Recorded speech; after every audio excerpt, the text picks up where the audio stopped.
दोस्तों नमस्कार, मेरा नाम है अनूप आकाश वर्मा और आप देख रहे हैं द रिपोर्टर हिंदी। उत्तर प्रदेश का विधानसभा चुनाव और उसकी तैयारियां सभी कर रहे हैं। बहुजन समाज पार्टी भी खुलकर अब मैदान में आ गई है। आकाश आनंद उतर आए हैं मैदान में और शंखनाद कर दिया है यूपी विधानसभा चुनाव 2027 का।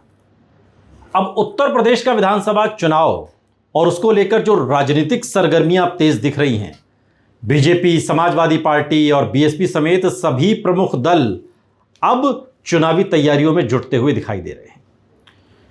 उत्तर प्रदेश के मुख्यमंत्री योगी आदित्यनाथ लगातार अलग अलग जिलों में विकास परियोजनाओं के शिलान्यास और उद्घाटन के जरिए सरकार के कामकाज को जनता तक पहुंचा रहे हैं।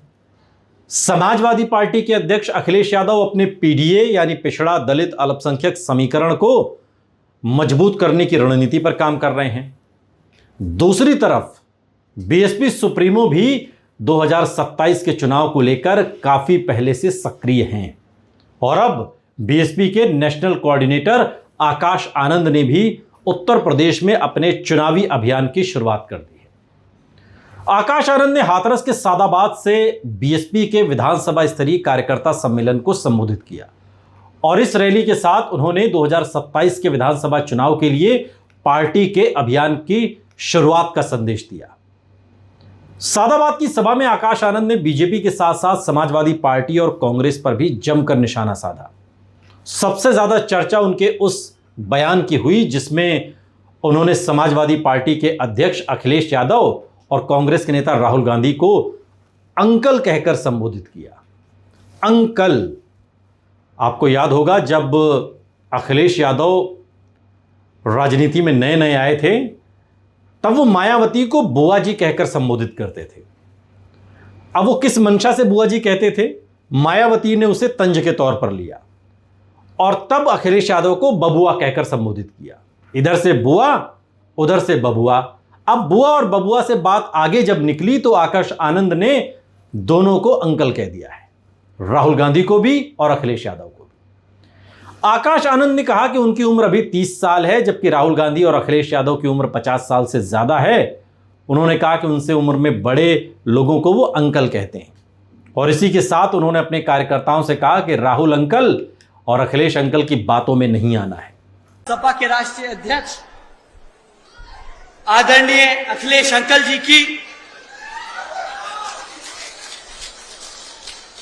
मैं पूरी इज्जत से, पूरे आदर सम्मान से उनका नाम ले रहा हूं।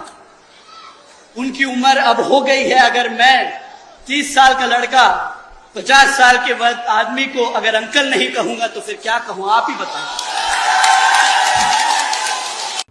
आकाश आनंद ने अखिलेश यादव के पीडीए फॉर्मूले पर भी सवाल उठाया और तंज कसते हुए कहा कि अखिलेश यादव के पीडीए का मतलब कब और कहां बदल जाए इसका कोई भरोसा नहीं है। दरअसल समाजवादी पार्टी लंबे समय से पीडीए को पिछड़ा दलित अल्पसंख्यक समीकरण की राजनीति बता रही थी। अखिलेश यादव इस सामाजिक गठबंधन को 2027 के चुनाव में और मजबूत करने की कोशिश कर रहे हैं और ऐसे में आकाश आनंद का पीडीए पर हमला यह बताता है कि बीएसपी अब समाजवादी पार्टी को दलित वोटों के मामले में सीधे चुनौती देने की तैयारी में है। यह बात इसलिए भी महत्वपूर्ण है क्योंकि 2027 में दलित वोट उत्तर प्रदेश की राजनीति में सबसे महत्वपूर्ण वोट बैंक में से एक रहेगा। बीएसपी का पारंपरिक आधार दलित मतदाता रहा है और आकाश आनंद के सामने सबसे बड़ी चुनौती यही है कि इस वोट बैंक को दोबारा मजबूती से बीएसपी के साथ जोड़ें और इसके लिए बीएसपी समाजवादी पार्टी के पीडीए फॉर्मूले को लगातार निशाना बना रही है। आकाश आनंद ने कांग्रेस नेता राहुल गांधी पर भी हमला बोला। उन्होंने राहुल गांधी के संविधान को लेकर किए जा रहे अभियानों पर निशाना साधते हुए कहा कि राहुल गांधी जिस संविधान की किताब को लेकर घूमते हैं वो उनकी बातों की तरह खाली है। यानी आकाश आनंद का निशाना सिर्फ बीजेपी पर नहीं है। उन्होंने साफ संकेत दिया कि बीएसपी 2027 में बीजेपी, समाजवादी पार्टी और कांग्रेस तीनों से अलग अलग राजनीतिक लड़ाई लड़ने की तैयारी कर रही है। विधानसभा का आम चुनाव है तो सपा और कांग्रेस के लोग भी आप लोगों के बीच में घूमने का काम करेंगे, वो भी आप लोगों के बीच में आके आपको लुभाने का काम करेंगे। परंतु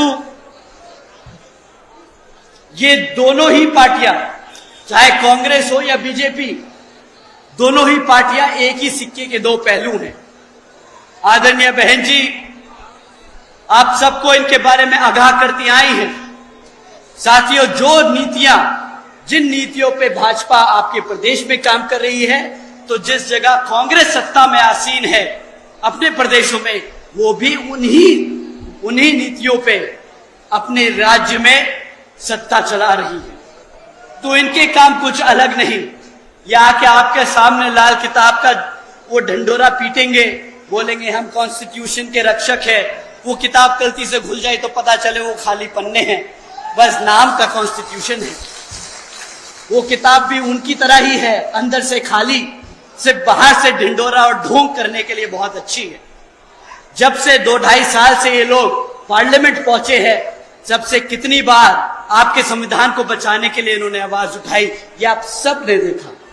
तो साथियों, कांग्रेस के लोग उसी थाली के चट्टे बट्टे हैं, आज इधर तो कल उधर।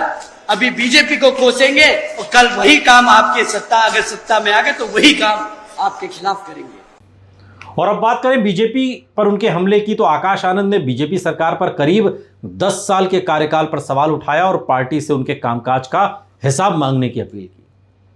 उन्होंने आरोप लगाया कि सरकार अपनी कमियों को छिपाने के लिए विज्ञापनों पर जनता के टैक्स का पैसा खर्च कर रही है।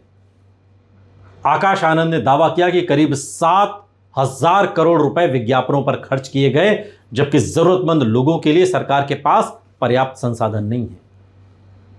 हालांकि इस तरीके की राजनीतिक दावों को संबंधित सरकारी आंकड़ों के संदर्भ में देखना जरूरी है। आकाश आनंद ने स्वास्थ्य व्यवस्था को लेकर भी सरकार पर हमला बोला। उन्होंने झांसी के अस्पताल में बच्चों की मौत की घटना का जिक्र करते हुए सवाल उठाया कि सरकार के पास विज्ञापनों के लिए पैसा है, लेकिन ऐसी घटनाओं में पीड़ित परिवारों की मदद करने के लिए पर्याप्त संसाधन नहीं है। और इसके बाद उन्होंने युवाओं और रोजगार का मुद्दा उठाया।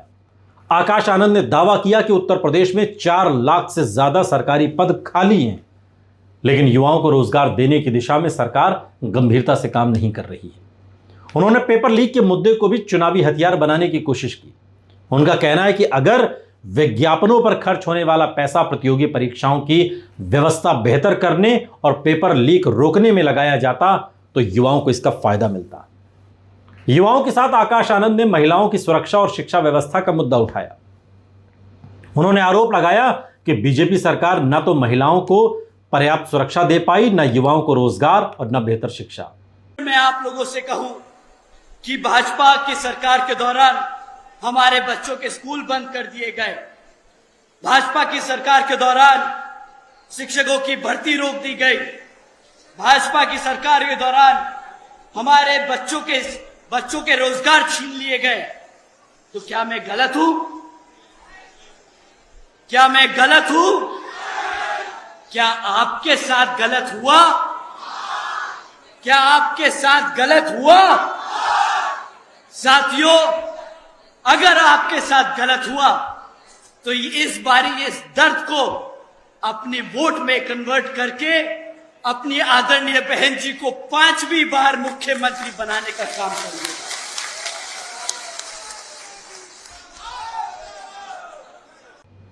उन्होंने शिक्षा व्यवस्था को लेकर दावा किया कि राज्य में 25,000 से ज्यादा स्कूल बंद किए गए हैं और इसका सबसे ज्यादा असर गरीब और वंचित समाज के बच्चों पर पड़ा है। अब सवाल है कि आकाश आनंद के इस अभियान का 2027 की राजनीति में क्या मतलब है। दरअसल बीएसपी के लिए 2027 का चुनाव बहुत महत्वपूर्ण है। पिछले कुछ चुनावों में बीएसपी का प्रदर्शन कमजोर रहा और पार्टी का वोट प्रतिशत भी पहले की तुलना में काफी कम हुआ है। ऐसे में आकाश आनंद के सामने सबसे बड़ी चुनौती बीएसपी के पुराने दलित आधार को दोबारा मजबूत करना है। दूसरी चुनौती, युवाओं को बीएसपी के साथ जोड़ना।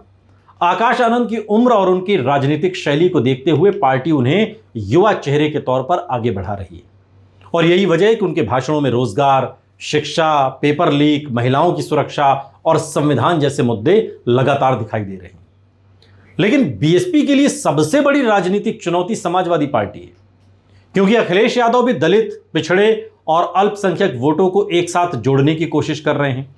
अगर समाजवादी पार्टी का पीडीए समीकरण मजबूत होता है तो इसका सीधा असर बीएसपी के पारंपरिक वोट बैंक पर पड़ सकता है। इसलिए आकाश आनंद का अखिलेश यादव पर सीधा हमला महज बयानबाजी नहीं है, बल्कि 2027 के चुनाव की रणनीति का हिस्सा भी माना जा सकता है।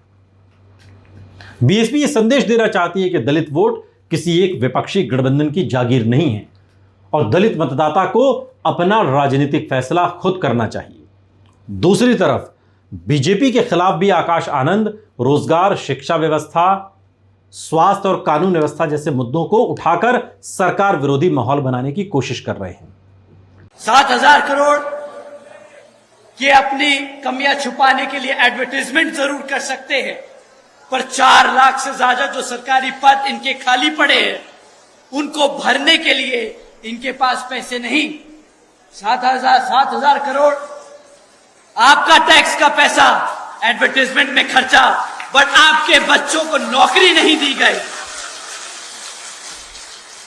तो मैं आप सबसे पूछना चाहता हूं कि क्या ये एनकाउंटर या बाबा की सरकार जिससे बहुत अपने आप को फेमस किया जा रहा है, क्या यहां पर कानून का राज है या फिर पुलिस की आड़ में गुंडों का राज? क्या यहां पर सरकार में पुलिस का राज है या फिर पुलिस की आड़ में गुंडों का राज? क्या ऐसी सरकार को दोबारा मौका देंगे आप? सवाल यह है कि क्या आकाश आनंद का यह अभियान बीएसपी को 2027 में मजबूत वापसी दिला पाएगा? क्या वो दलित युवाओं को बड़ी संख्या में बीएसपी से जोड़ पाएंगे? क्या बीएसपी अपने पुराने दलित वोट बैंक को वापस हासिल कर पाएगी? और सबसे बड़ा सवाल कि अगर बीएसपी का दलित वोट मजबूत होता है तो इसका फायदा किसे होगा और नुकसान किसे होगा? क्योंकि उत्तर प्रदेश की राजनीति में दलित वोट का चुनावी असर बहुत बड़ा है। अगर बीएसपी मजबूत होती है तो विपक्षी वोटों का बंटवारा हो सकता है, इसका फायदा बीजेपी को भी मिल सकता है। और अगर बीएसपी और समाजवादी पार्टी के बीच दलित वोट को लेकर सीधी प्रतिस्पर्धा बढ़ती है तो 27 का चुनाव और ज्यादा त्रिकोणीय हो सकता है। इसलिए हाथरस के सादाबाद से आकाश आनंद की चुनावी शुरुआत को सिर्फ एक कार्यकर्ता सम्मेलन के तौर पर देखना पर्याप्त नहीं होगा। यह बीएसपी की 2027 की रणनीति की शुरुआत का संकेत भी है। एक तरफ अखिलेश यादव पीडीए को मजबूत करने में जुटे हैं, दूसरी तरफ मायावती और आकाश आनंद दलित वोट बैंक को बीएसपी के साथ बनाए रखने की कोशिश कर रहे हैं। वहीं बीजेपी अपनी सरकार के कामकाज और संगठन के आधार पर तीसरी बार सत्ता में आने की तैयारी कर रही है और ऐसे में 27 का उत्तर प्रदेश चुनाव सिर्फ बीजेपी बनाम सपा नहीं रहने वाला। दलित वोट, पिछड़ा वोट, मुस्लिम वोट, सवर्ण वोट, युवा वोट और महिला वोट हर सामाजिक समूह के चुनावी नतीजे में महत्वपूर्ण भूमिका निभा सकता है। और इसी राजनीतिक लड़ाई में अब आकाश आनंद ने भी अपनी मौजूदगी दर्ज करा दी है। तो सवाल सिर्फ इतना नहीं है कि 27 में कौन जीतेगा, सवाल यह भी है कि आकाश आनंद बीएसपी के पुराने वोट बैंक को कितना वापस ला पाएंगे और उनका अभियान अखिलेश यादव के पीडीए समीकरण को कितनी बड़ी चुनौती देगा। यूपी की राजनीति में असली मुकाबला अब शुरू हो चुका है। आगे आगे देखिए होता है क्या।